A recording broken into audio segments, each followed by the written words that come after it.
Good afternoon, everyone. All right, the Clayton County Board of Commissioners work session is now called to order.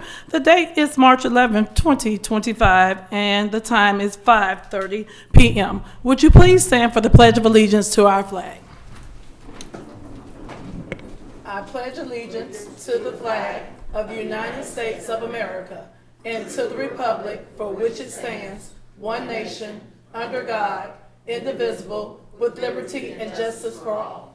Thank you. All right, next on our agenda is, are there any preliminary items for March 18, 2025 that any of the board members would like to discuss at this time? Yes. It's not a preliminary item, but there is an item that we will be discussing that I'm not sure if it will come to a vote regarding part-time pay. I was trying to get it on this work session because we have quite a few employees that are part-time, and the most recent thing was when we were off, we called off, 3 days or more? Oh, yeah. Yes, and ma'am. the part-time people did not get paid. So I didn't realize that until several people mentioned it to me, so we were going to discuss that. Yes, ma'am. So, Commissioner Hamburg inquired board about bringing forth a resolution to the board to consider when we have emergent issues that the part-time employees are considered the same as full-time employees. The process we've used in the past, the civil service speaks to the compensation really being with the civil service employees. So two things we're looking to do. She asked that we do a presentation. We didn't have it ready for the work session, but we certainly can add it as a 5-minute overview to the board at the 18th board meeting if that's the pleasure of the board. And then ultimately, if there's a resolution that needs to be attached to that, then we can bring that forth as well. yeah, well, hopefully the others will agree or whatever, would Yeah. want to have a resolution attached to it so we can go ahead and take care of that at the next meeting. So ideally, yes, ma'am, we will have that all part of the agenda meeting on tomorrow, and then we'll have it for board consideration at the Tuesday board meeting next week. Okay, thank Okay? you. You're welcome. Okay, and this is not a preliminary item, not for you, but I would like to thank staff for last week for the surprise birthday celebration. My constituent Tina Howard, everybody that was a part. I think communications had something to do with it, IT, and our lieutenant in the back there and all. So thank you all so very much. I know Tina, Cheryl, Yolanda, and all. Yes, Ms. Cooper. Yes, please. Thank you all so very much. I appreciate it. So I'm done. Okay. Thank you so much. All right, next we will move on to agenda items. Next we will have the MARTA quarterly briefing for 2025 from our very own general manager for MARTA, CEO Collie Greenwood. And you bring anybody else up with you, or you come by yourself? Okay. Nope, I've got a crew here, Michael Rafshun and Jennifer LaRosa. Okay. Thank you. Also, And Michael Hatta. Michael Hightower.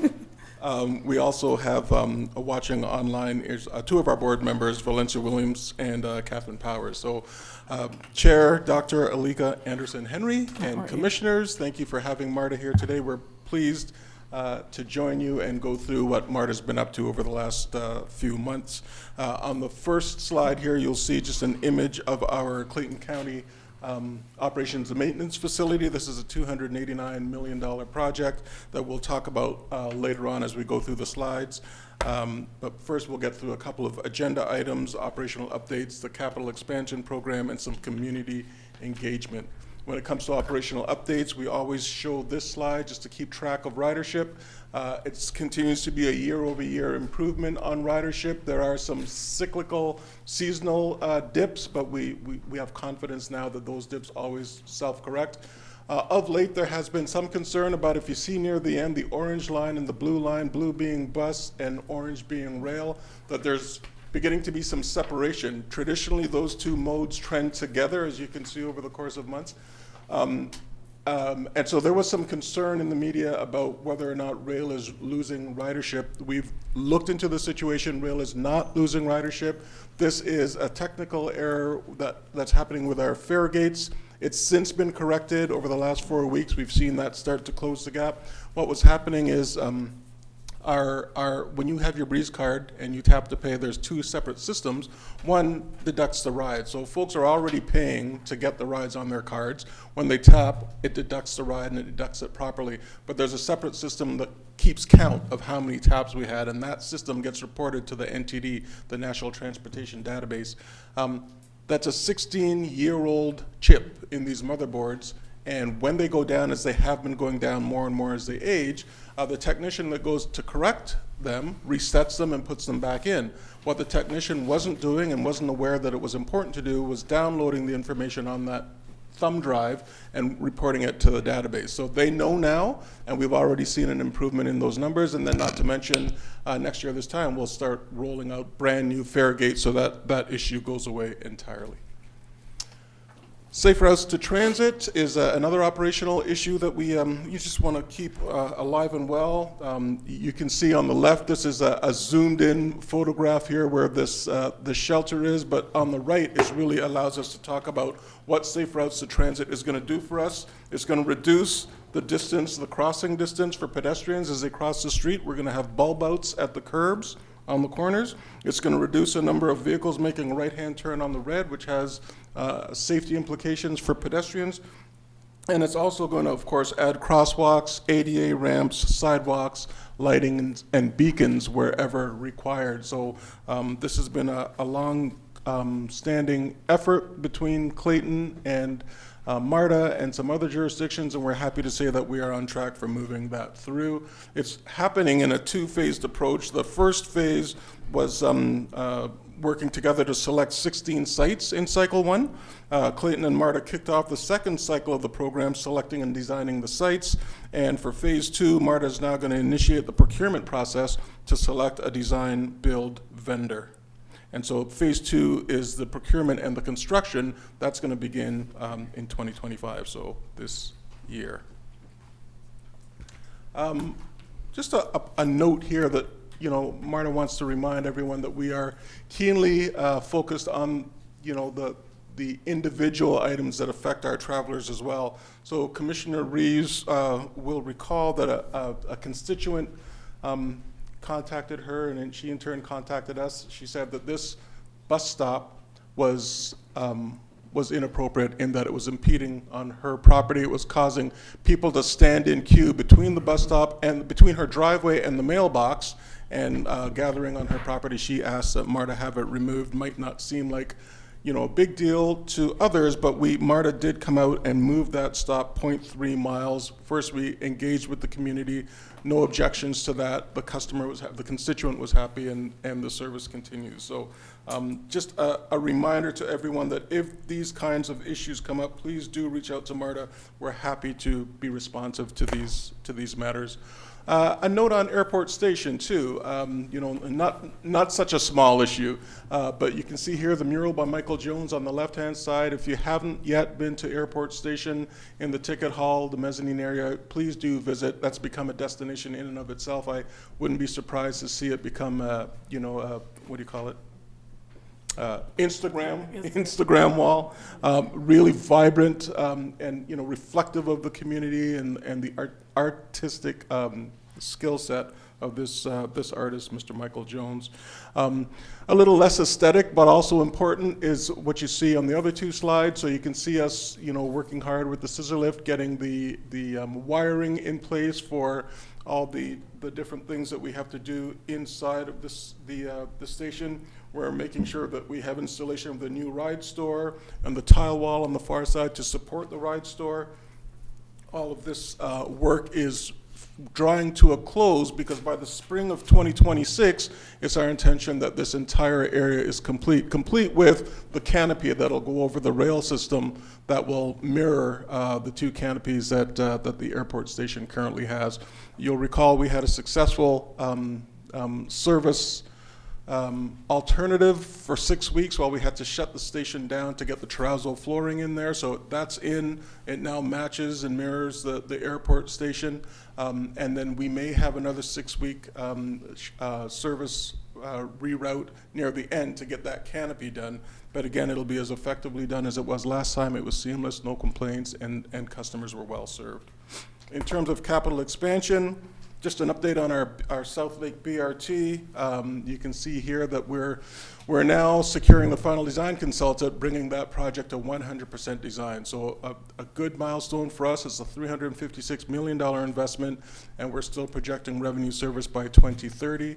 That documented categorical exclusion comments is something that we're working on, but we're very happy that we did secure categorical exclusion, which means that we reduce the time it takes for the environmental review. So we're anticipating all of that to be completed by this November.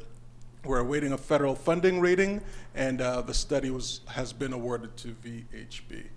That is a 13.6 mile corridor for those that aren't familiar, and we can't wait to get started on that. Next, we have the Marta Rapids South SR54 BRT update, and this is a 25-mile corridor. Again, this one is CIG bound.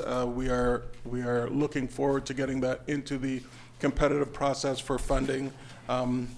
This morning, in fact, March 11th, you'll see it there, the planning charrette has been scheduled and took place at Clayton State University, Harris Downs Center. And we also have another one planned for Thursday in the afternoon at the Jonesboro City Center. And the multipurpose operations and maintenance facility, this is the image that we had on the front page. Again, very excited with this. We're getting a lot of work done here. The demolition began in January. That's a 9-month duration. Demolition includes things like, well, it's not just demolition, but we've completed a substantial amount of preliminary construction work, which includes site mobilization, permitting, a job trailer installation, rooftop equipment removal, interior demolition of electrical and utility disconnection. So a lot more than meets the eye. Sorry, I keep touching that volume button. A lot more than meets the eye, but all is being well taken care of. It's a $289 million investment that we are looking forward to being completed by August of 2029. And the Justice Center Transit Hub, of course, we're finalizing the scope of work that will go to bid in the spring of this year, and we're also working with Clayton County to erect temporary security fencing between the future hub and the Justice Center before the more permanent and aesthetic fencing will go up when it gets installed. Again, there's a $22 million investment, and that's targeted for completion December of next year. And a few notes on community engagement before we close out. We're just really happy to have been at the Eddie White Middle Academy. We had STEM Day there on February 13th. Shown here are some photos from the event with MPD robots, students interacting with staff. The electric bus was also showcased for students. Just a really cool way to get students motivated and involved in the science, technology, engineering, and math disciplines. And you can see in the upper left-hand corner, Coy Dumas, who, you know, after driving 50 years with MARTA, decides he's still going to put his uniform out and come on out, and his uniform on and come on out and engage with students, and it's super inspiring. The other thing I like about this is that this was a request made by a mom at the school who also happens to be a bus superintendent at MARTA, so it kind of comes full circle with us for that. And of course, the next generation bus network redesign, that's increasing in conversation throughout our footprint. You know, with Clayton County, of course, there are 12 routes that were established recently under the 14th Amendment. So it's not that we're changing those routes, but there are a whole bunch of other routes that will travel in and out of Clayton County. So we want to make sure that Clayton has every opportunity to comment on those routes as well. So we're getting close to completion. We're very proud of this effort. What we found so far is because people want to wait, you know, don't want to wait as long for a bus. So the headway is the time between one bus and the next. And there are some routes that have up to an hour headway or waiting between. If you miss one bus, waiting an hour is just a non-starter for most folks. We want to increase ridership, so we want an increase in the number of routes that have you waiting 15 minutes or less. So I'm proud to say, amongst a whole host of other really good metrics improvements, one of the ones that I like is the fact that we will have a 245% increase in the number of people that have access to 15-minute or better bus service. So just an indication that MARTA's measuring twice, cutting once to bring the right service and the right destinations to our service area. And of course, Gooder. So we had really good success with Gooder. We did that as a pilot last year, you'll recall. Yes. And we are now in a position to turn that pilot into a permanent offering right here in Clayton County. We're working with the chair to establish 7 events, and we'll be very receptive to the timing and the dates and the location, but we're just really super proud of the fact that we can partner with Gooder and bring this on a more permanent basis to Clayton County. And with that, Chair, we'll return the floor to you. All right.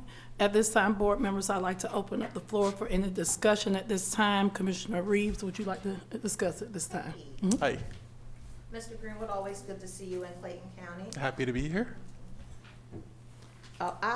So first, I want to thank Marta for responding so quickly to the constituent who had the issues and concerns around Thank you. Boulder Crest. I appreciate to see Jennifer here, so thank you all so much for following up on that. I did have a question about, where is it? Some of the bus routes that y'all are doing, the safe routes to the bus. I was curious if you have, and if you all could provide by email, a list of the 16 sites Sure. in Cycle. I see them listed on the map, but is there any way where there's like a full Absolutely. list of them? We'll Oh, give you clarity with that. Thank Yeah. you. Okay. Oh, and then I also just wanted to shout out the MARTA superintendent. Oh, yes. Who you mentioned? Yes. Ms. Taniqua Boyd, who is a District 4, sorry, you know what district you're in. District 3 resident, also serves on the Citizens MARTA Advisory Board. Thank you. Yes, absolutely. We're very proud of her. Commissioner Allen? No. Commissioner, you want me to say something? No, I'm fine. You good? Right. Well, I want to thank you all, too, for working with one of my constituents that had a concern. It hasn't been finalized just yet, but we have gotten a date Okay. that it could possibly be finalized, everything. So thank you all so much for that. We're happy to And do it. on the slides, did I see something about a stop for South Lake Mall? The BRT? You would have seen the BRT going through there. Yeah, we Okay. have. Do you want me to go back to it? No, No? I was just asking a Okay. question. I know that was Yeah. something going or whatever, so. It's still on the plan. Okay, great, because, we'll have that, the school system will have that complex. Exactly finished right, soon, yeah. So I think that would be a good asset to that, so, Thank you. thank you. I just want to say thank you. MARTA has been so instrumental as we've worked through looking at all of our municipalities and looking at modes of transportation for those municipalities.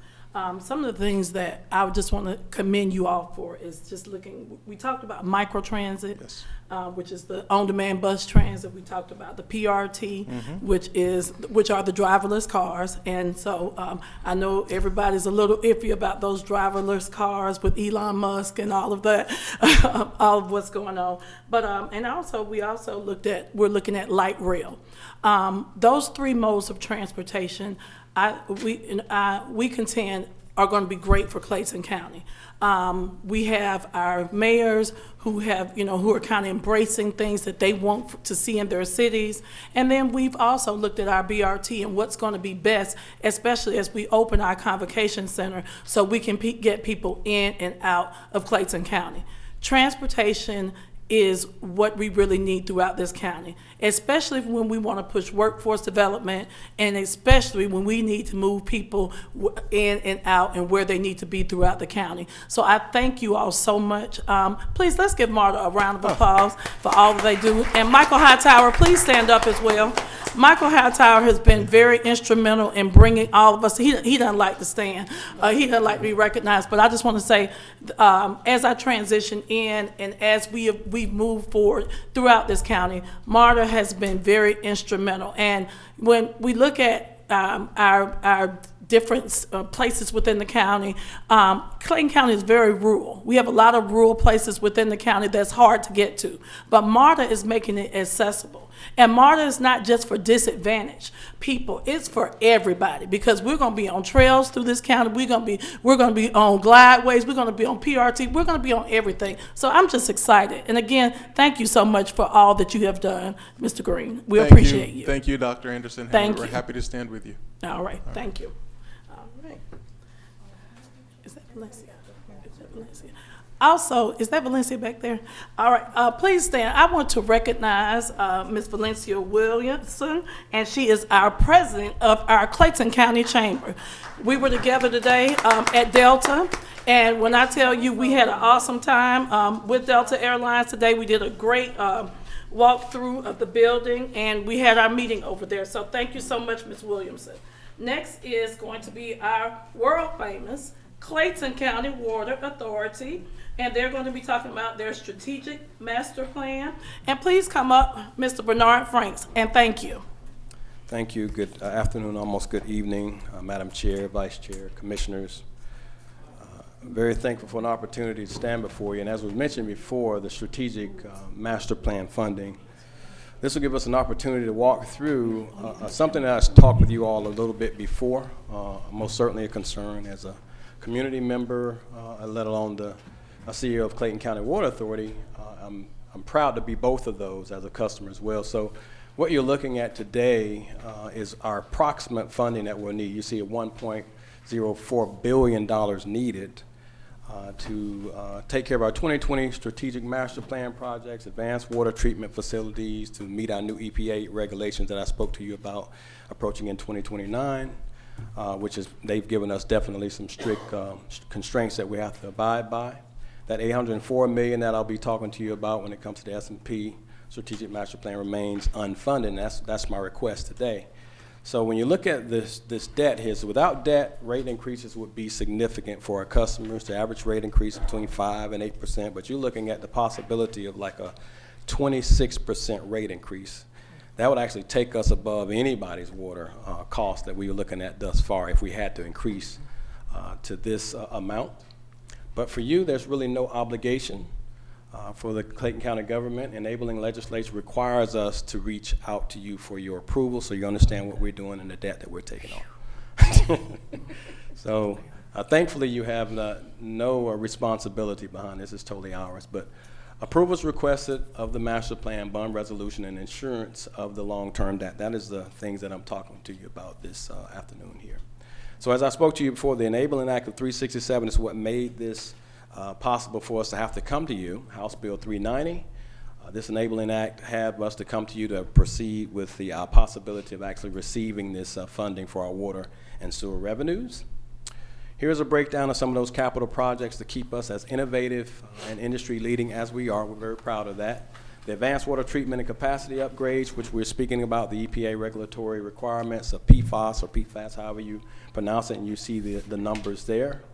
Our WBKC, which is a water reclamation recovery expansion here, along with our WKC biosolids upgrade. But all of those we're very proud of, and I'll talk a little bit more about what those do for our community and how they stand out. Our Shoal Creek as well, when we decommission that, the possibility we may improve it or decommission it, the pricing is very similar depending on the growth of the community. I know we're looking at wanting to grow and expand and serve not only Clayton County, but also beyond Clayton County. So we're preparing ourselves for doing just that, Madam Chair. J.W. Hooper expansion, large outfall renewal program. So all of these are just breakdowns of some projects that we're going to be needing to fund, and you can see the immense amount that is required to do so, which leads us to this $804.5 million. Just to speak with you again about why we are exposed to PFAS or PFAS, and it's been since the 1940s. Anything that involves heat resistant, flame retardant, oil resistant, water resistant, all those things that seem to make our life much better has indeed actually caused us harm in the long run. The EPA estimates that 80% of typical person's PF or PFAS exposure comes from these types of items like cosmetics, cookware, deodorant, toilet paper, food wrapping, and the list goes on and on. We are exposed on a day-to-day basis throughout this community and beyond, but actually only 20% of that is because of your water, right? We don't want any, but the reality of it, the vast majority of it comes from things outside of water, and we want to meet the regulatory requirements, but we also want to take care of our community. So this is our goal to do just that. These PFAS elements, as you can see here, PFAS never disappears. That's why they call it forever chemicals. We will always be dealing with it seemingly in our lifetime. Over 43 states listed so far have been contaminated with PFAS.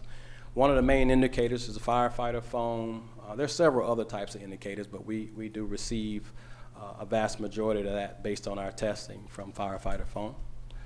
And believe it or not, almost 100% of Americans, probably all of us in this room, have PFAS in our blood. Here gives you a little bit of a breakdown of where it comes from. You've got contaminants from landfills that ultimately really shows you the effect on our streams, rivers, and lakes. These things ordinarily flows into our rivers. Wastewater containing PFAS, so when we clean about 17 million gallons a day, we recycle that. There is PFAS in the wastewater that we then sort of put right back in the stream so that we can reutilize it again. Manufacturing, emissions, of course, all of these things go. Even our biosolids, which are a waste product that's being used for fertilization, ends up back into the creeks and the rivers. This is a little bit of a scary slide when you think about it, but the reality of it is, PFAS does have effect, and in fact, adverse effects on our health, whether it's infertility, low birth rate. Certain types of cancers are caused by these types of chemicals that never disappear from our body or our bloodstream. Developmental delays, which is a mental problem, thyroid and heart issues, reduced vaccine response. There's a lot that is actually affecting Americans nowadays based on our chemical intrusion that we have allowed. This gives you an opportunity to look at these elements of PFAS, the forever chemicals, and it's going to sort of showing you, CCW is meeting all regulatory requirements currently, so we want you to know that from a Safe Drinking Water Act, we are currently meeting and exceeding practically all of the requirements, but we want to be proactive in working and eliminating these man-made compounds as best we can. From a wastewater perspective, they're continually being put in. We think it should be regulated, especially from there first, so that it could help us prevent having to deal with it on the drinking water side.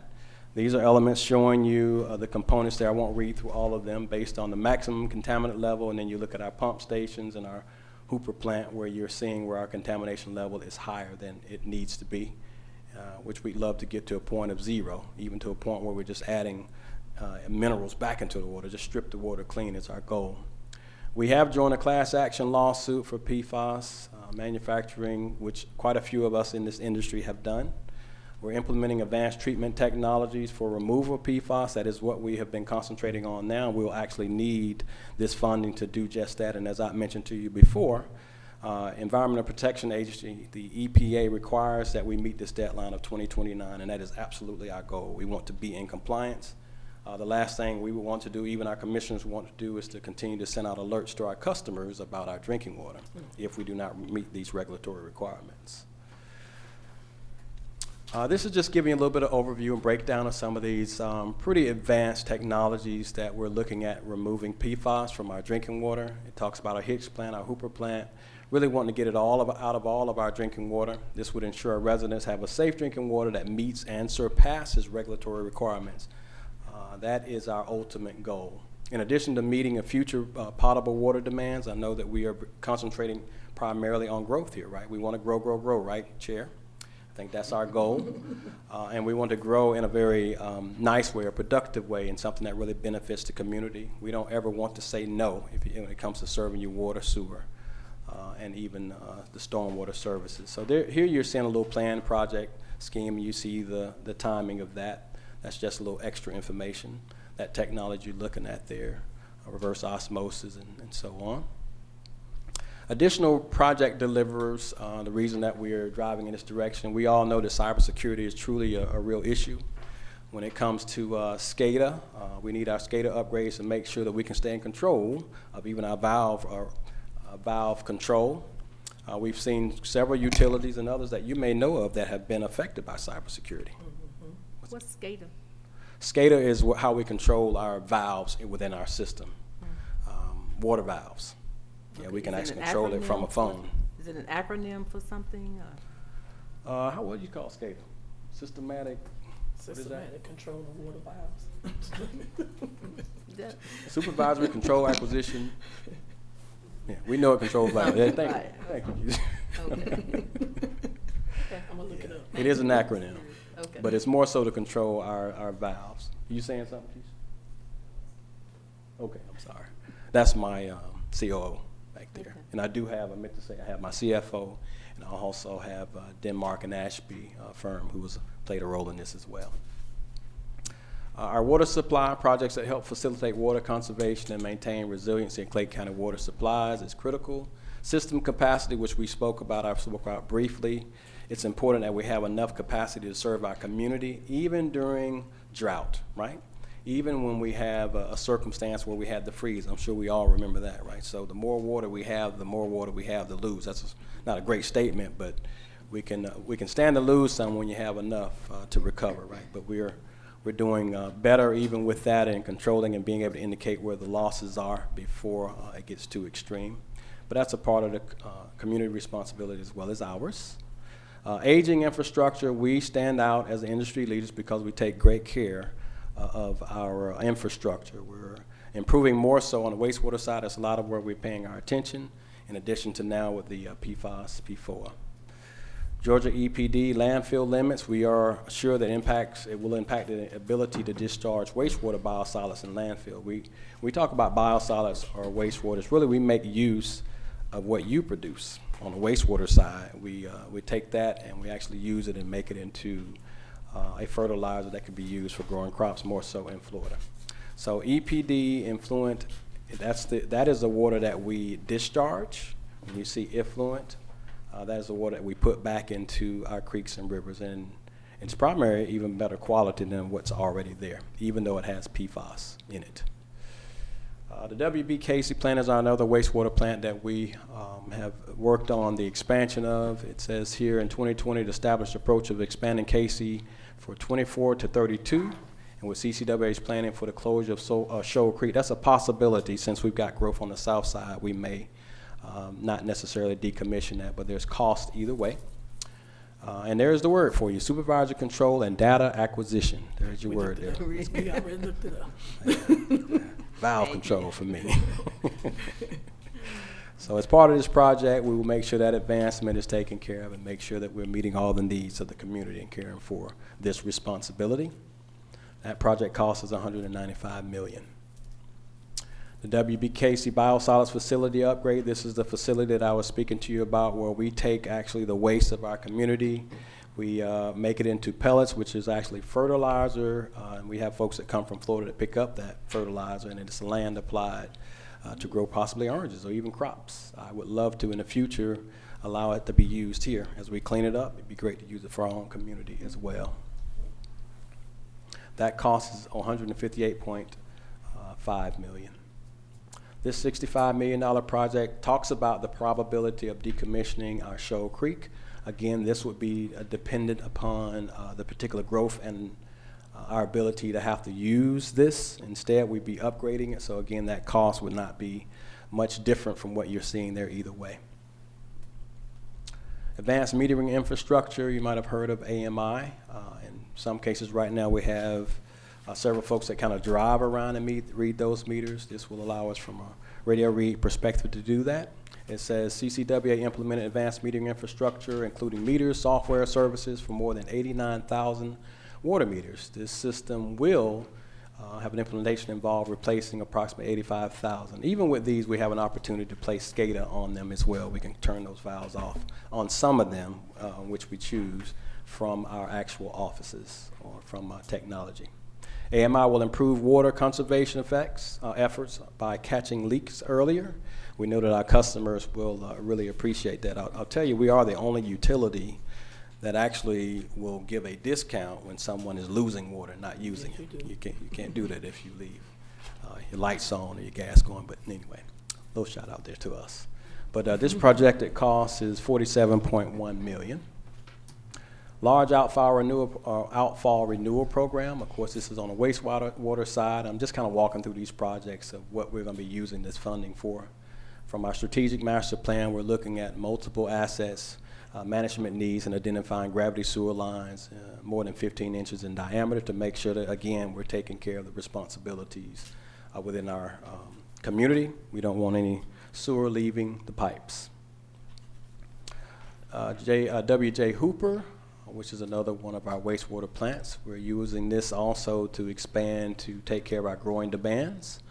We want significant improvements at this location, enabling us to our production capacity to be over 20 million gallons per day. Again, this has a lot to do with growth, advanced treatment, and again, taking care of our community as we need to. All right, so when you look at rate adjustments and debt, it says a combination of debt and rate adjustments is the most equitable and feasible, responsible approach to providing water sewer. What I spoke to you about earlier, if we just did rate adjustments without acquiring debt, there is a such thing as good debt at the lower interest rates, but when you don't acquire debt, you're putting all that responsibility on our immediate community. And as I mentioned to you, the possibility of going up 26% is real.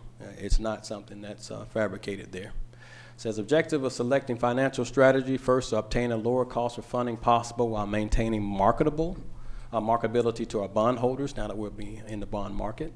Lessen financial impacts on our customers, which is critical. That keeps them from calling you as well. Maintain maximum flexibility during changing interest rate environments, and we are in a volatile environment where changes could be extreme and immediate.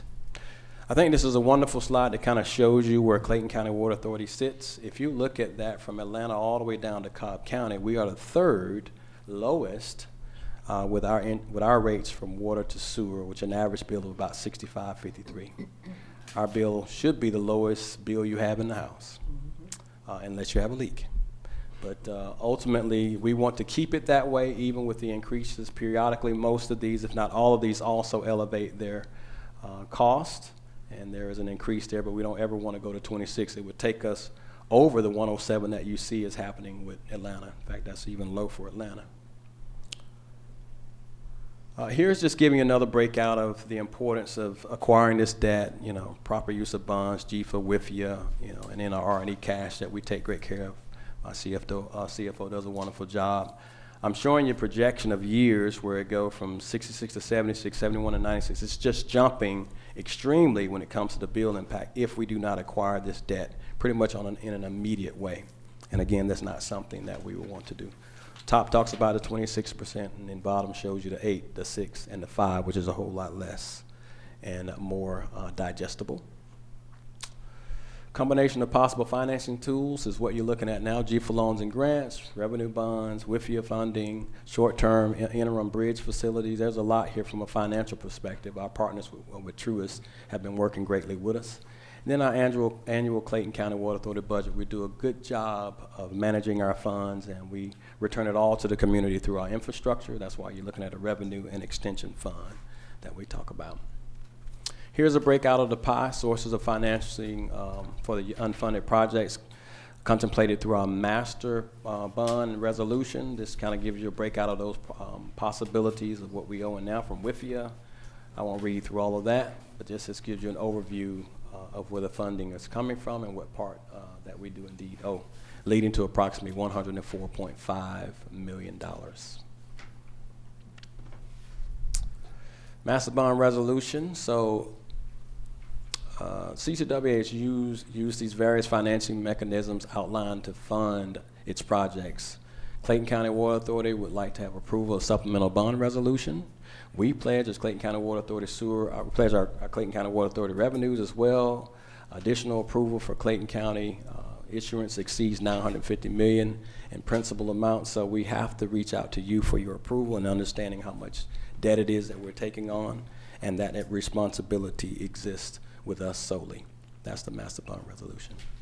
So we at Clayton County Water Authority request your support to adopt the master bond resolution to fund critical water and sewer infrastructure. There's no additional financial obligation to the county. This will lessen the financial strain of increased rates on our county citizens. Infrastructure supports public health, economic health, growth of Clayton County. So really all of this is critical to caring for our community and actually caring for you as our commissioners. Because most of the time you all get those questions when something just doesn't sit right with our customers. Mm-hmm. So this is just showing our responsibility. I think at one point we were looking at possibly coming back at another time to actually get where we're not having to answer, but I think it's very important that as commissioners you know what kind of debt the Water Authority is taking on and that responsibility that we carry. So With that being said, is there any particular questions about this project or these projects that you'd like to discuss? Commissioners, I will now open up the floor for questions. I'll start to the left of me, Commissioner Hambrick. Well, you touched on it a little bit about the infrastructure. Yes, ma'am. Because I hear of, a couple of the places around us that have Infrastructure. water problems and all, and I think one of them has built in an amount over a certain period of time. I think it's the CAB or something, about how much Okay. it will cost Yes, ma'am. in so many years or whatever, because the infrastructure is so old. So how do we look as far as the infrastructure for Clayton County? Well, I'll brag a little bit and say that we're ahead of the game because we're proactive. We already have in our budget $1.5 million for taking care of galvanized pipe. We have a so we're constantly working on our infrastructure. I think that where we fall behind a little bit now, we're doing better, is on our wastewater end. Okay. So we are award winning every year. Okay. And For our if you keep infrastructure. everything up, then you don't have to go out there and get money. We keep it up, and you all do a fantastic job at doing that. Well, thank you. Thank you. Are Commissioner we Allen? You letting through? people know this? Are we telling our story? Or? Yeah. Oh, absolutely. I Okay. mean, we tell it on our website. We also visit our schools, and you see Tap on the Go everywhere, right? So that gives us an opportunity to touch our community in so many ways. And that really is an educational instrument. We want to teach you how to read your meter, see if you have a leak. The more educated our community is, the more they understand what's happening with our water, sewer, and stormwater. Because we need more positive things like that Yes, to be ma'am. told about Clayton County. So thank Yes, you ma'am. so much. I'll make sure I share more of that from the award-winning part of that with Yes. you all Yes. as well. Thank you. You finished? Commissioner Allen? 2 questions. Okay. For the record, can you please explain to us what would be the rate increase for the water and sewer fees for the citizens? I read 26%. Is that That's not where we want to go. okay? That's not where we want to go. But Yeah. you have a Your number in average mind? of 5%, I think 5% next year. Allison? Yeah, we have 8%.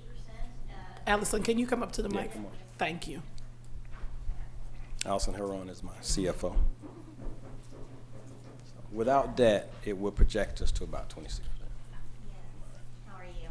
It's nice to see So you. I think you answered. So, yeah, Mike. so. Speak into the mic, please. Thank you. 8%, effective January the 1st of 2026 coming up. As you saw that rate increase, that comparison chart, we're staying well below the average in the area. There's many utilities that are going up pretty significantly right now. Henry County and Macon just added 18%, I believe, a little south of us. And then we're trying to keep it down lower. So 8% the next year, and then 6% for a couple of years, and then 5%. But we revisit that every year to make sure that we keep the rates as low as possible. And as Bernard talked about, the AMI project is going to be pretty significant because it reads better, so our rate increases could be lower. It'll read more accurately, so we could have lower rate increases. But that's the goal, to keep the rates as low as possible. And we have a flexible debt portfolio that we're looking at so that we can pick the lowest rates or the lowest interest rate possible on those instruments. Okay, so I Sure. said 2 questions, but actually it'll be 3. So your ask is for the $950 upfront one time. So my question would be, would borrowing it in phases and you guys coming back to us each time you want to do a project, would that help lower the 8% increase? No. Oh, No, so come on. this is an overall request for up to Okay. $950 million. That way we don't have to come back to you.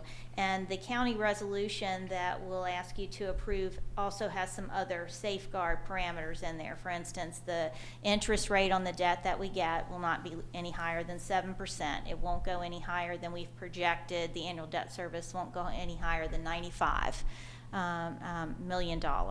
We don't come close to that in our projections, and also if it gives us for 10 years to issue that amount of debt. So it's going to be one thing at a time, so that we don't have to come back each time. But the ultimate cap will be $950. Would you be opposed to coming back and doing debt issuance per project, or you guys just prefer to do it one time? Just, yeah. I say one time, so you can just imagine us getting in the middle of a project, right? And then we got to come back. Now, what would be the option there to say no, right? You say no to that, then what do we do, right? So we're asking for that permission to get that that amount so we can continue to move as fast as we possibly can to meet this regulatory requirement. And I'll tell you, we went 7 years, really, I think before Allison's time, before, it was with your time, that we did not have any increase, and there's no utility that does that. Yeah, because my water bill is non-existent, so, Oh, thank you. put a That's little my extra in question. there. All right, Thank you. Commissioner Reeves? Thank you. Y'all know I'm an outlier because my HOA dues cover my water. I didn't have any specific questions around this. I did want y'all to highlight the 2 events that the Water Authority has coming up in March. I thought you were about to mention it, the Behind the Flow Community Workshop that y'all have coming up next week, and then the Household Hazardous Waste Collection Day at the end of the month, if you wanted to. Yeah, and you've just done it for me, but I appreciate it. So what I'll say to that is, the reason we do that, the household hazardous waste really has a lot to do with that diagram I showed you. Because people will dump, even in our stormwater locations, and they'll dump in our sewer if they get a chance to do it. But all that stuff comes to us, and we have to treat it. We've had situations where dumpings could affect what I call the healthy bugs in our plant, which makes us have to do a restart, and it costs us a lot when you talk about chemicals being dumped down the drain. We have to handle all of that. So if we can get it out of your hands and get it into the proper place to be getting rid of it, it's our goal. I think you all are going to start to do some of that too, aren't you? Yes, we do have we have some amnesty days that are coming up. Did you want to speak on that, CO?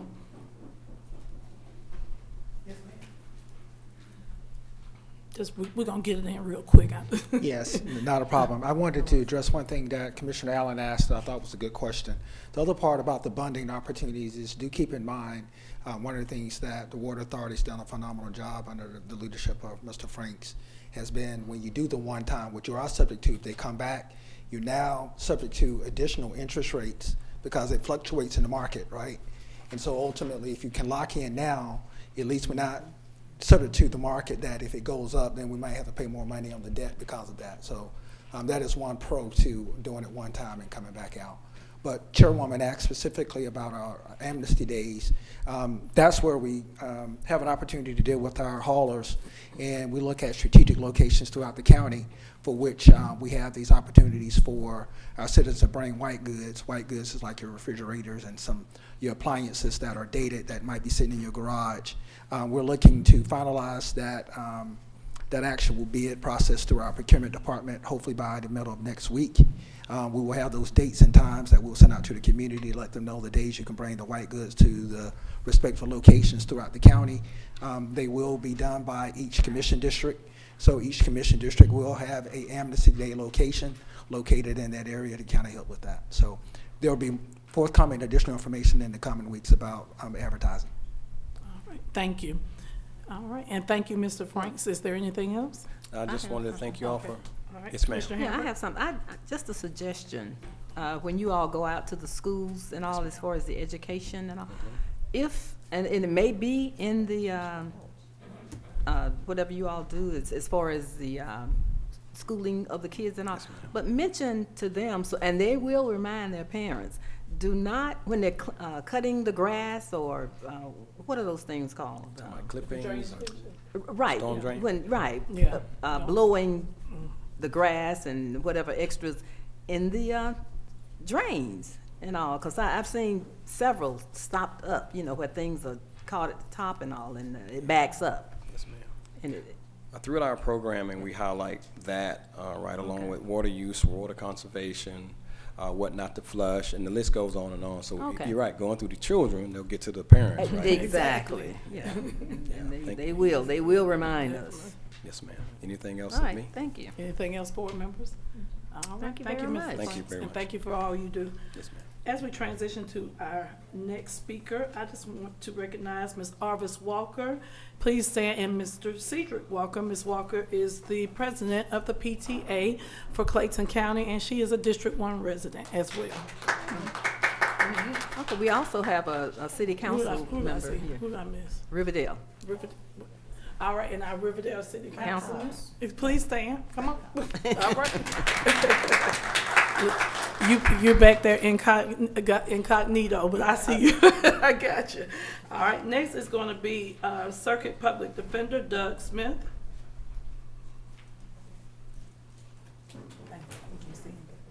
Good evening, Madam Chairwoman, Vice Chair, Commissioners. My name is Doug Smith, and I'm the Circuit Public Defender for Clayton County.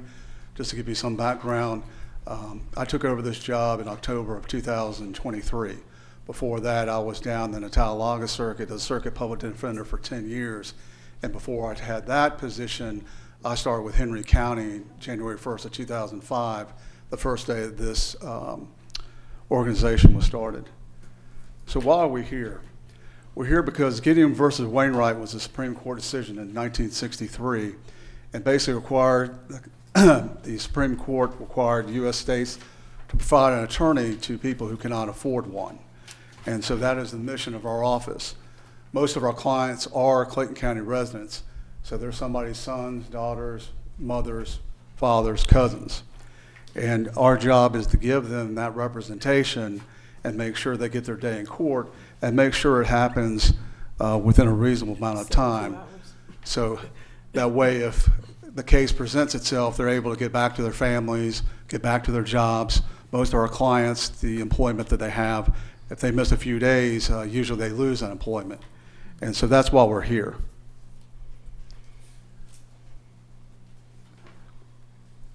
I want to give you a brief outline, and I think you have your handouts, you might be able to see it a little bit better, but just a quick outline of how a case comes to be. Basically, an officer will take a warrant, and somebody will get taken into custody most of the time, and they'll have what's called a first appearance. At the first appearance hearing, they'll appear before a magistrate judge who will set a bond, and therefore will set what's called a preliminary hearing later on. Now, if a client bonds out, they are not entitled to a preliminary hearing. But if they're unable to bond out, they'll have a preliminary hearing a couple weeks later. At that time, they'll also be made aware of the charges again and will have what's called a preliminary hearing. At that hearing, the officer will testify as to the facts and circumstances of the arrest, and somebody from my office, along with Assistant District Attorney, will have a chance to answer questions. Sometimes charges are dismissed, sometimes charges are added. The bond can be negotiated at that time.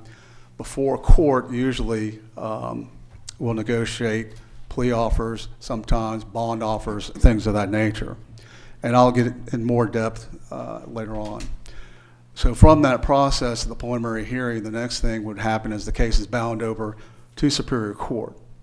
And they'll have, the next step would be, let me back up, there are some charges, we call them the 7 deadly, aggravated child molestation, murder, things of that nature, trafficking, that a magistrate judge does not have the power to set a bond on those cases. So at that point, we're notified, we file a bond motion in Superior Court because only a Superior Court judge can set a bond on those cases.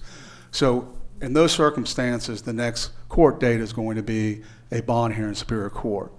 For those that can have bonds set, and for some reason they can't make a bond, sometimes we'll ask for a bond reduction. But the next step is arraignment. And at arraignment, that's where the judge will make people formally aware of what the charges are against them, and they can plead either guilty or not guilty.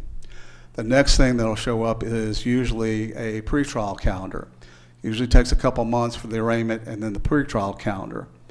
At that time, there'll be a negotiation between our office and the state, and we'll talk about whether the case is going to be a trial, whether there's a plea offer, and by that time we've gotten discovery, we've learned more about the case.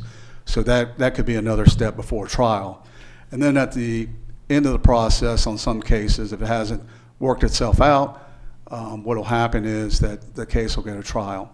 Now, sometimes we do have pleas on the pretrial date, but that's usually the process of the court system.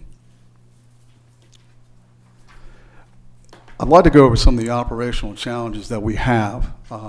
Basically, we have 5 Superior Court judges. We handle most of the cases. I'd say we handle at least 75% of the cases in the court system. We had handled 719 juvenile cases last year, and we handle almost all of those cases. We have 2 attorneys and an admin that handle juvenile for us, so that is a big part of what we do. But I did want to kind of get into some numbers so you can understand what our challenges are. Basically, with our caseload, when they created this system, both sides of the aisle, created the public defender system, their mandate was this is not an entitlement program. So we have to get applications on every single client and make sure they qualify for our services. That was non-negotiable with the legislature when they created this system in 2004. So just to put that in perspective, for calendar year 2024, we opened up 6,187 cases in my office. So just to give you some perspective, the American Bar Association recommends a maximum of 150 felony cases per attorney. Of how many? 150. And is we what, have, well, we had 6,187 cases. So if Can you, well, hold on, can you flip it to the slide where it says case metrics? yes, ma'am. All right, thank you. So if you look at that, if you cut out the juvenile section, which is 719, we have 2 attorneys handling that. So that would be about 350. Again, the ABA recommends 150. But when you look at what we have in Superior Court, you have basically 497 cases per attorney. That's the challenge that we face. In addition to the cases, and we've been working very hard to try and move these cases with the staff that we have, we opened 6,187 cases. We closed a little over 5,000 cases. So as hard as we were working to work these cases, again, you can see that it's going to lead to a backlog that's going to back up to us.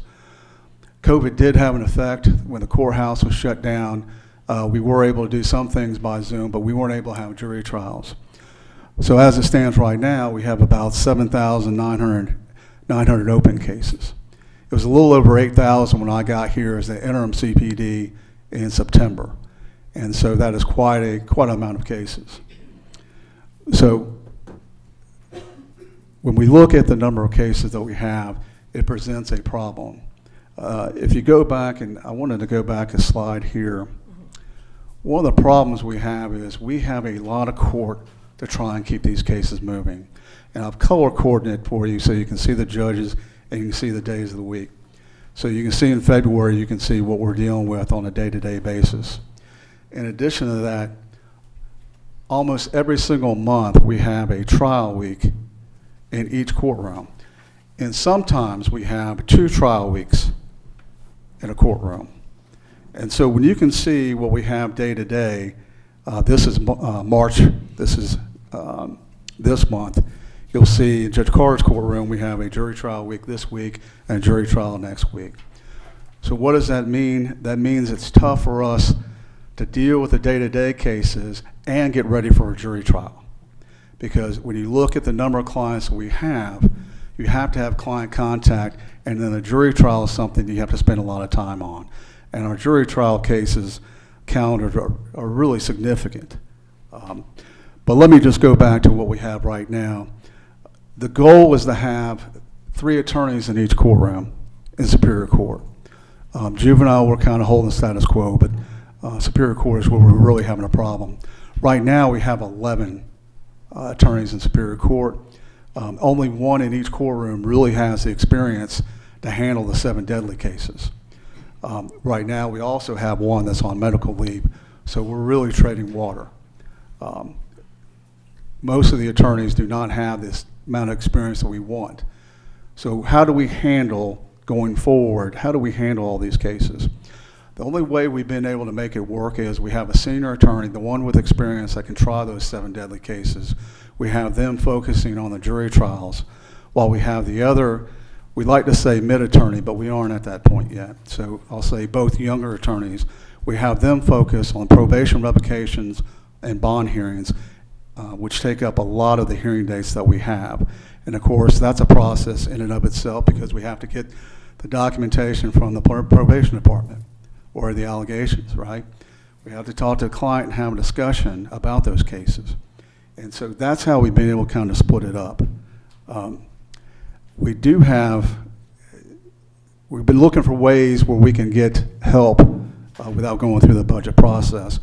One of the things we have done is we use interns, but the interns are limited in what they can do. There are certain things only a experienced attorney can handle. When you go and talk to somebody about incarceration and how to resolve their case, understand that the client ultimately makes the decision. The client decides two things. They decide whether or not they take a deal or go to trial, and they decide whether or not to testify. Everything else is up to us as far as the motions that we file and things of that nature. And I'll get into this other logistic issue that we have. But those are the conversations you have to have. And if you have a conversation with somebody and there's serious incarceration, an experienced attorney has got to be the one to have that conversation. Interns can't do that. But currently, right now, helping us, we have 5 investigator interns, we have 2 undergrad interns, college students, and we have 2 law students that are currently helping us right now. And so we're using that to the best of our advantage, but it's very, very difficult. One of the other things I'd like to talk about as well is, given the caseload that we have, is the turnover that we have with attorneys. So everyone right now across the state has open positions. Even Fulton County with their resources, they have open positions. And so that's who we're competing against. And so in addition to that, it's not just with the public defender's office, the district attorney's office is having problems as well with turnover. I believe the DA's office in the last, I think it's 2 months, they lost 3 attorneys to Cobb County. I've lost 3 attorneys in the last, I think it's 6 weeks, to private practice, and it was part of private practice and what they can pay and the caseload that we have. I had one stolen by DeKalb County, which was somewhat upsetting because I thought the person had a lot of potential. But it is what it is, and that's what we're competing against. But everybody has open positions. I would love to sit here and say I can find experienced attorneys, but it's just a non-starter at this point. The experienced attorneys are going for the highest bidder, and you had a situation which has really affected us and prosecutors as well. When COVID was shut down, the insurance companies didn't have any reason to settle any cases, is what I hear from the plaintiff's bar and also the defense bar. And so what you have are insurance defense firms and plaintiffs firms have gobbled up all of the experienced attorneys. And what they're making is just mind-blowing. So right now, a lot of the graduates coming out of law school without any experience at all, they're making 6 figures plus bonus. And when you factor in law school loans, you can't compete for that. Now, of course, it's kind of a grinder, but that's kind of what we're dealing with. But let me get back to what I was saying as far as the office personnel. Again, we have 11 attorneys in the 5 courtrooms. When we go back to magistrate court, that is right now is our first opportunity to look at these cases. So magistrate court right now, I've got 3 attorneys, one of which is a contract attorney. I've got an admin in there that handle those cases. So we're averaging, according to the Sheriff's Department, 40 felony cases every day coming into the jail. That's what we're dealing with. So in magistrate court, they have the preliminary hearings where we're able to ask questions and find out about cases. They have preliminary hearing cases calendars on Mondays and Wednesdays, and they also have bond hearing calendars on Fridays. So what does that mean? My attorneys that handle that only really have Tuesdays and Thursdays to see their clients at the jail, and I'll get into that issue. So that is the problem. What I'm asking for in the budget will be some attorneys that not only handle the first appearance hearings, which happens, remember, that's when they first get arrested, people first get arrested, but they can also help with a backlog that we're dealing with. When you're dealing with that many people that are being incarcerated, it is almost logistically impossible to see everybody at the jail. So when you go to the jail, somebody has to escort them from the pod into the attorney booth, or what they call intake. That can take time. We've worked very well with the Sheriff's Department in trying to alleviate as much as that as we can. So for instance, we know there are certain times at the jail where they're either doing a check or they're having meetings or they're having either breakfast or lunch. We know not to go during those points in time.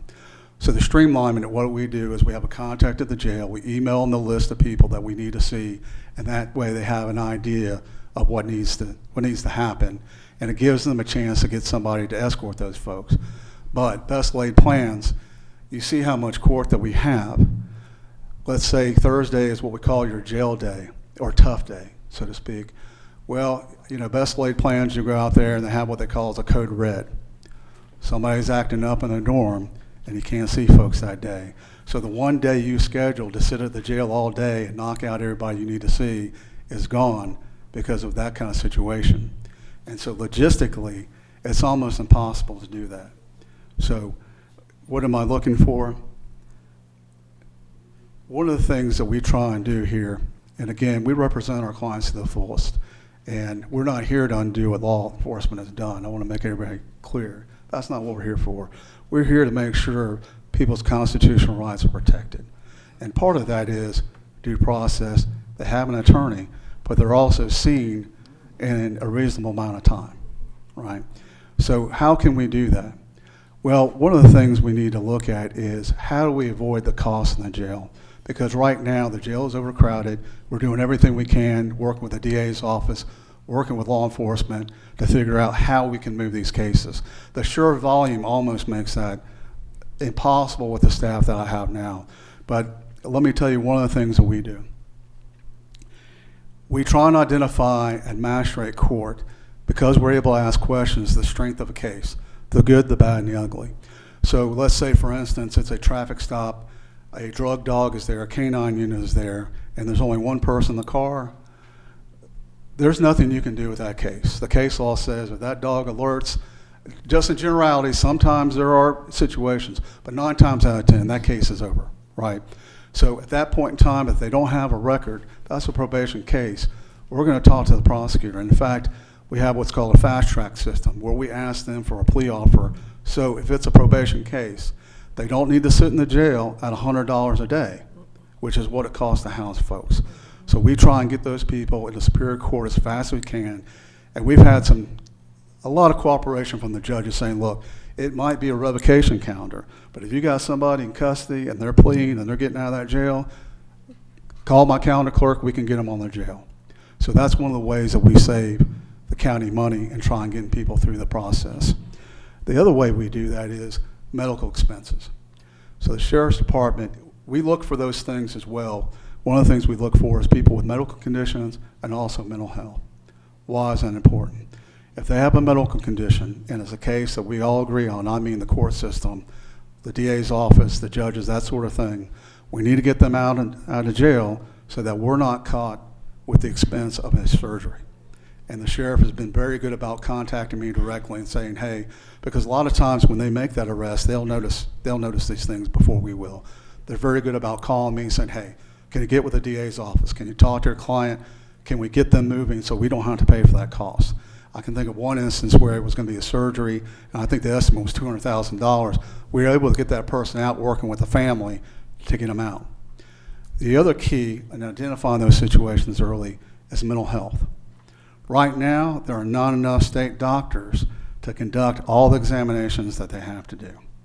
So it is key that we identify those people with mental health situations early so we can get them on the list as fast as possible so they can be examined as quick as possible.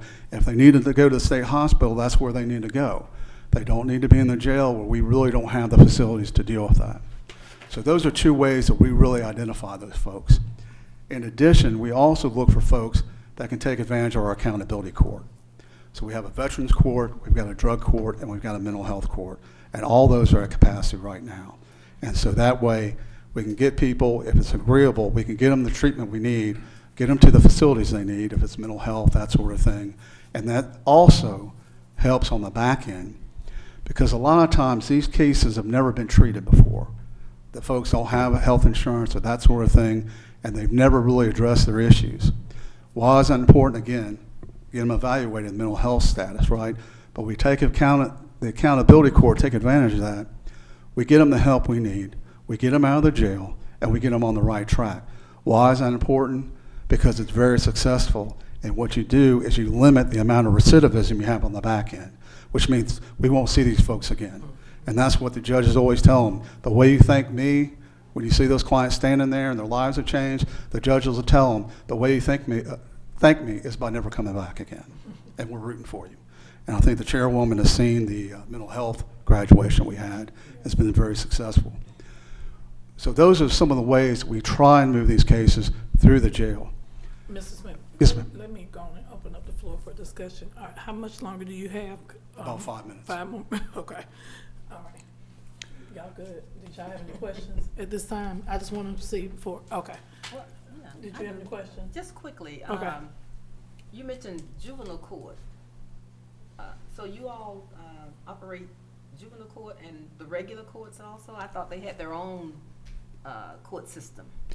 No, well, juvenile is separate from Superior Court, but Right. by statute, I'm required to handle juvenile court. Oh, okay. So we can handle juvenile court, again, with the 2 attorneys who've been here a long time. And we also have an admin that help with juvenile court.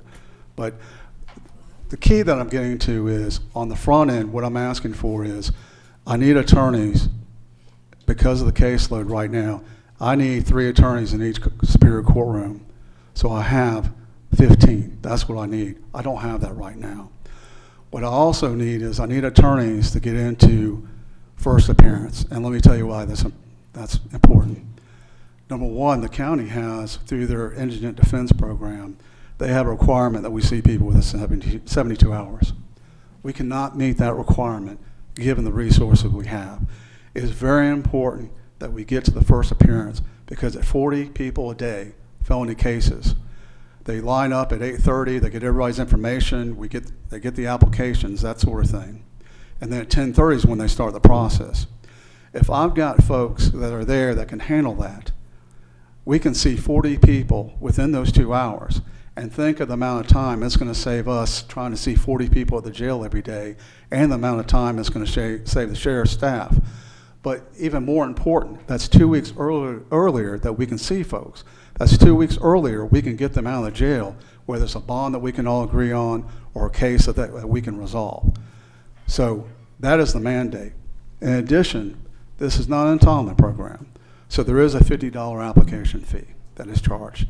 The judges do have the ability to waive it, because quite honestly, some of my clients, our clients I should say, they can't even afford their light bill. So the judges do have the ability to waive that. That money can come back to the counties if we can testify that we are seeing people within 72 hours. So number one, we can save money by moving the cases quicker. Number two, we can get that money back to the county that will help out. So that's what's so important about that. In addition to that, we've got to have people that can address the case law, the backlog that we have. We can barely, even with 15, I gave you the numbers, 150 is what you're supposed to be handling. Even that, you're not going to be able to address that backlog. Okay, we cannot do that. Why is it important that I need this money now? Last year, the recommended budget we got was $600,000. We were good with that. I looked at it. I'd only been here since October, and then I guess the money was repurposed at the end of June. That put us behind. But the key why we need this money now is because we just had the law school consortium where all the law schools had an interview day. And so basically we were able to get a couple of attorneys, 3 attorneys that are coming out of law school.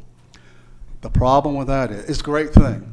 They're highly qualified, and quite honestly, there aren't that many people that want to do this kind of work. You're not the most popular person in town. But the thing I like about these folks is they've interned at public defender's office before. We got one from the cab that we kept from going to cab. We got one from Fulton that we kept from going to Fulton. And we got a lady here who could have gone anywhere who's from Clayton County.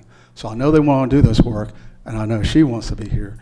They all do, but when you can get somebody to come back from Clayton County and give back, which is what she wants to do, that is a big thing. But I tell you that because of this. They're going to graduate in May. Then they're going to spend June and July studying for the bar exam.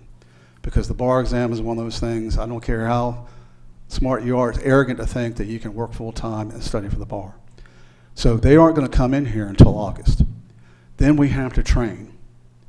So there's still folks out there that are still interviewing. If we can get the money now, we can get staff to where we can at least handle the cases. If we don't do it now, that means we're going to have to wait till next year. I'll be back here, and then we're looking at August of 2026 to get folks in here. The other reason it's important is because the attorneys that I have now, they're tired. They're just tired. There's not many people who put in the amount of time that they put in. So if we don't do something, we're going to lose the people we have. And there's nobody with experience to come behind them. In addition to that, I have the ARPA money with the state that's ending. When I first got here, one of the complaints that I heard from prior judicial stakeholders is, we don't return calls, that sort of thing. I've got 3 people that answer the phone all day long. And we get calls about probate, we get calls about everything, real estate, tax appeals, all kinds of things. If we don't get the money now, I'm going to have to let one of those folks go. In addition to that, I've got a contractor working in magistrate court. It takes 3 attorneys to handle 40 cases a day coming in. We will lose that person. But again, the experienced folks that I have, that case number that they look at, mentally, it sticks with them. And I've tried to tell them, handle what you can handle. But at some point, they're tired, especially when you're on trial every month. If we don't get this money and they don't think help is on the way, we're going to lose folks. If we lose folks, there's nobody coming in behind them. Jail's going to back up, expenses are going to go up, and we're going to be in trouble. So that's why I'm here today. I appreciate the time, but I did want to give you a background as to how my office works and the dire consequences and the number of cases that we handle. One of the things I'd also just like to end on, we've used interns, we've looked for grants, and the grants aren't out there. I've asked, I looked for that when I was in Henry County, I looked for that when I was in the Talladega Circuit, I've looked for that here. We've got 5 investigators. One of the things I'm asking for is an investigator to help with juvenile, we handle appeals as well, and magistrate court. But I don't have law enforcement to help me out as far as investigations. I can't call on the GBI on murder cases to say, hey, can you take a look at this with your expertise and that sort of thing. I don't have that ability. I only have the people that are in my office. And I don't think a lot of people understand that. We handle a majority of the cases right now. Our budget is only 56% of what the DA's office has. And they're understaffed as well. And they're dealing with the same thing I'm dealing with, turnover. But what I'm asking for is not even equal to what they have. But right now, it's only 56%, and that's an issue. I would like to acknowledge some people that are here, because without these folks, we would not even be able to tread water. I've got my operations manager, Zenobia Wade. I've got my admin supervisor, Patrice Davis. I've got my chief investigator, Andre Rhymes, and I've got my chief assistant, Justin Jones. And the work that these folks have done, when I tell you, it's overtime, it's overtime. So I humbly request that you honor what we've asked for, because we really need it, and we're really working hard for the citizens of Clayton County. If there's any questions, I'd be glad to answer them. I know we might be short on time. I'd be glad to meet with anybody at your convenience. I just want to again thank you for all that you all do. Thank you. That was a great presentation. And I'm going to open up the floor. Would you like to say anything, Commissioner? Oh, yes. Thank you for this presentation. It was incredibly informative. I just wanted to make sure that I got the correct number. Can you repeat the number of attorneys that you have on staff, and also the interns? I know that that number will probably fluctuate, but I was just trying to get a comparison of how many attorneys you have on staff now, and then how many are you looking for? I know you mentioned the 15 number, but I just wanted to make sure I had that written down correctly. So right now we have 11 in Superior Court. I've got 3 in Magistrate Court. I've got 2 in Juvenile Court. And we have a provisional. Somebody just took the bar. They'll get their results in May. And she was an intern with us, so we were lucky to have her come back. Basically, the way we sell our program is you're going to get training you're not going to get anywhere else. I know that because I've been around a long time. You're going to get the training that you're not going to get anywhere else, and we'll get you in that courtroom quickly. So if you do go into private practice 3 years with us, you're going to have the confidence to do that. But what I'm asking for is 3 attorneys for Superior Court, so I can have the 15, 3 in each courtroom. And then I need 2 for first appearance. So we can meet that due process requirement, identify those cases as early as we can, not only for the benefit of our clients who we're here to serve, but also to help with the process on the front end. In addition to that, those attorneys would also be addressing the backlog, because what we have in Superior Court is very difficult to try and address the backlog that we have. And again, we closed out a little over 5,000 cases, so we are moving cases, but we have 7,900 open cases, and again, we opened almost 6,200 cases just in 2024. Thank you. Commissioner Allen? All right. Commissioner Hamburg? All right. Thank you for your presentation. We appreciate you. Thank you. Have a good evening. Mm-hmm. All right. Next, we will have our general fund balance policy. Ms. Stacy Merritt.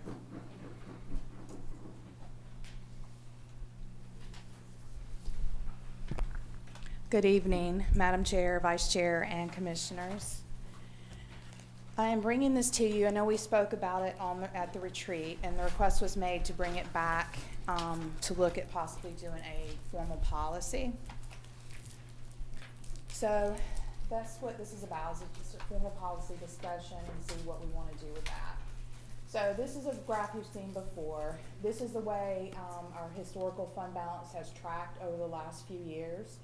We had some difficulty last year due to less revenues coming in and quite a bit more expenditures going out. We had about $30 million, maybe a little less, in budget amendments that hit that year that caused that fund balance number to go down. So what is fund balance and why is it so important? So the fund balance is a net cash after the revenues have been deposited and the expenses have been paid. So it's basically our savings account. So low fund balance has the potential to negatively impact our bond ratings and increase our borrowing expenses. It can also limit our ability to weather recessions, disasters, and meet miscellaneous capital needs. There's no magic number, but the rating agencies like to see policies in place that account for areas heavily reliant on one industry, which is our Delta, and then also heavily reliant on one revenue source, which is our property tax. So I got some information from the tax commissioner's office, and Delta is about 19 to 20% of our digest. So that is another reason that Moody's looks specifically at our fund balance, because of that one employer. So where the general fund needs to be. So current average monthly expenditures approximate between $25 and $30 million a month. We are recommending that fund balance be at 4 to 6 months of operating expenses, which would be about 112 to 156 million at fiscal year end. We also would recommend that maintaining an established budget throughout the year. Fiscal responsibility would be no allowance for increased expenses without increased revenues. So adopt a resolution or modify the budget book language. These are our 2 options. The current language in the budget book states that 10% of the operating revenue should be in fund balance. I do not agree with that, and that is something that does need to be changed. This is actually adopted by the full board, so it is considered policy. The other option would be to have a resolution, which I think Attorney Reed has already worked on one of those as well.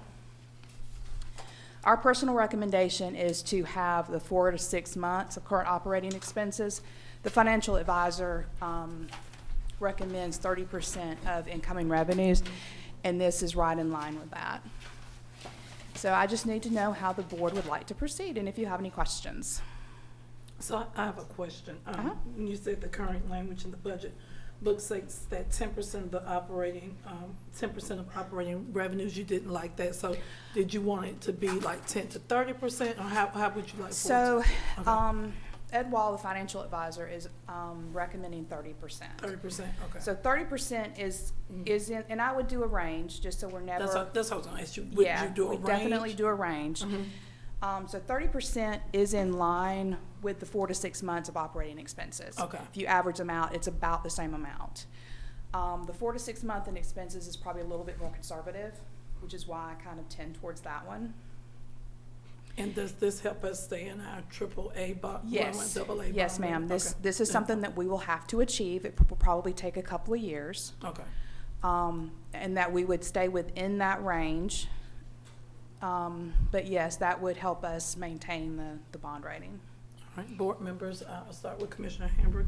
Are there any questions at this time, Commissioner? If we were to have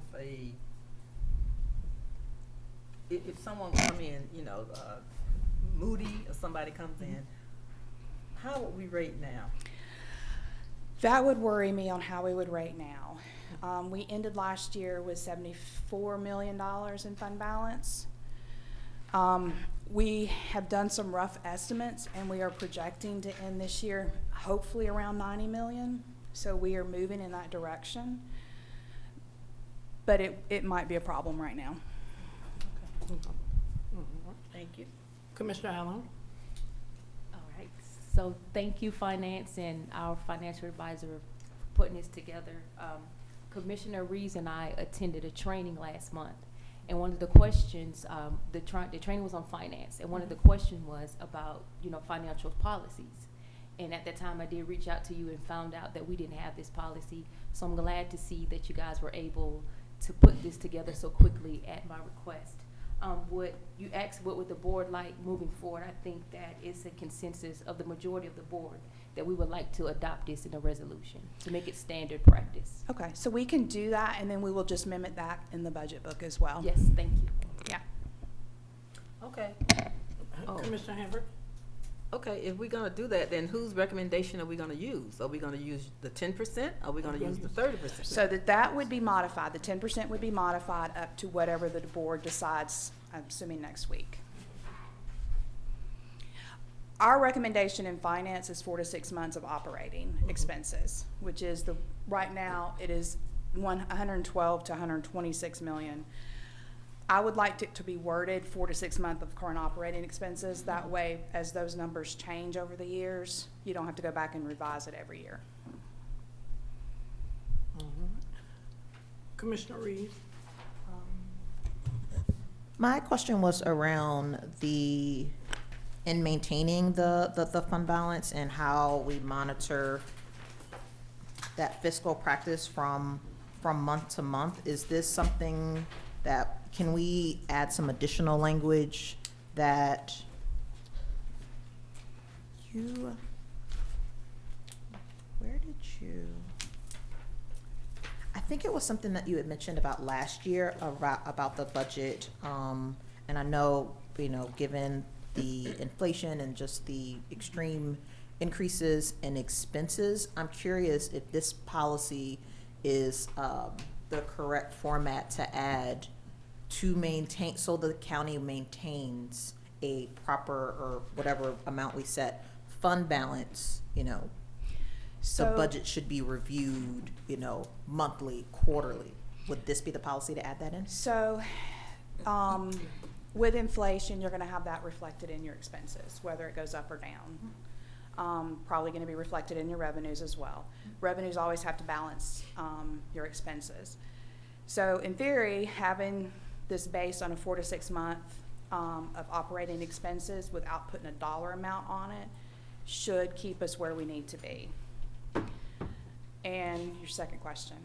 Was around how we're monitoring that on a monthly or quarterly basis? So our budget analysts monitor each department on a monthly basis. And anytime they're getting low in one certain area or another, they will reach out and let them know and work with them doing line item transfers and do our best to keep them from coming to you with budget amendments. So we work behind the scenes to make sure that we're not bringing budget amendments to you. I guess the follow-up question to that would be, I don't know if that looks like a notation, a footnote on the agenda, like when the board receives the agenda, on the preliminary agenda for next week, we have a couple budget amendment items. So I guess I'm trying to So we're always going to have budget amendment items because sometimes they're not hitting the fund balance. We will have some that do. I think we've hit the fund balance by around 3 million this year so far when I went back and looked. And I think that was just in the last couple weeks. So you're always going to have that. A lot of that is coming from SPLOST, moving money from one area to the next, recognizing interest revenue and such like that.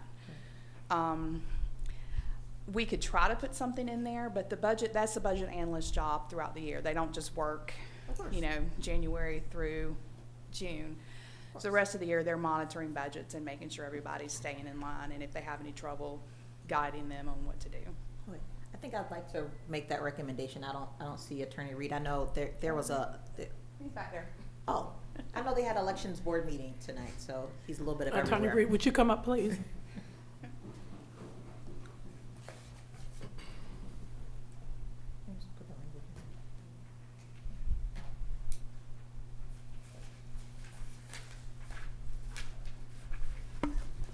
I didn't have a specific question. I just wanted to notate adding something. It doesn't need to be hard and fast, but just some type of notation when budget amendments hit the fund balance and how that affects our target goal of staying within 4 to 6 months of the fund balance. So let me, before he says anything, the budget amendments are completely within y'all's control. Of course. So with respect to the ones that are just moving money around in different areas, that has to be done. But when departments are asking for additional money, there's always the option to say no. Just gonna leave that there. And as far as the notation, that's just a matter of just putting it on the agenda to say this is one that will hit fund balance, or this was one that's, it's just a little explanation so you understand what's the difference between one of those that, I think that's something. So are you talking about putting it on the budget amendment itself or actually part of the resolution?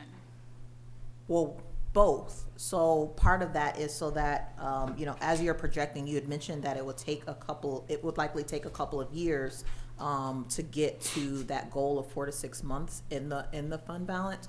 And so just for awareness, just as we are voting on those items, when there is a budget amendment on the agenda that would affect the fund balance, what effect will that have kind of like projecting in the future around, is this putting us closer to, hitting our goal? Is this pulling us away from hitting our goal? And how are we making that up in revenue? So budgeting is not an exact science. We do the best we can to budget the revenues that are going to come in and the expenses that are going to go out. Sometimes you will not have as much expenses going out, and that will automatically sweep back into fund balance at the end of the year. Sometimes we may get a little bit of extra revenue that will sweep in.